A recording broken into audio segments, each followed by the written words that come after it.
I've been with my husband for almost 20 years, but about 3 years ago, I was strongly considering divorce, and I want to talk to you about why. So I'm going to tell you the story of the day where I thought to myself, maybe I don't want to do this anymore. My husband and I had 4 kids. We both worked full time. We had been This is going to be one of my more controversial videos, but as a man, if you don't have the ability to put your wife out of work, if you don't make enough money to do that, you have no business getting married. As a man in a family, you are supposed to be the head of the household, the sole income provider, a leader, a role model for the rest of the family to look to. All of those roles should not fall onto you and your wife. In the video that I just reacted to, that girl goes on to explain all these things about how she was stressed out juggling, managing the entire house, dealing with stuff, all the kids, and working a job.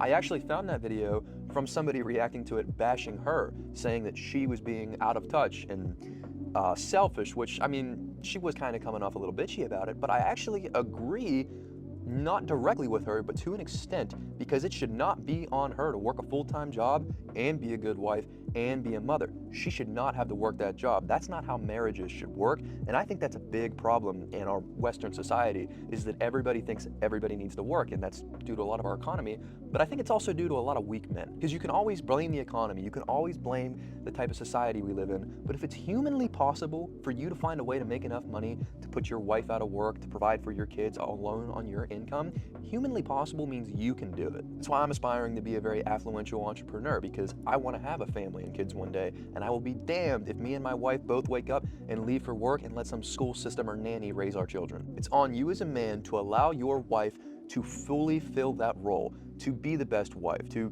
be your peace, to be a mother to the children. That is a full-time job, and if you think it's not, I don't know what you thought motherhood was. I always end my videos with saying strive to be the best version of yourself, because typically I'm trying to reach out to men, and if you don't strive to be the best version of yourself, you're disrespecting everybody in your life now and everybody you're going to meet down the line, because your future family and your future wife deserves the best version of yourself that can take care of them, be a role model, be a leader, be a provider. That is why I save that. So, as always, strive to be the best version of yourself, because that's what the people in your life deserve. Follow me for more.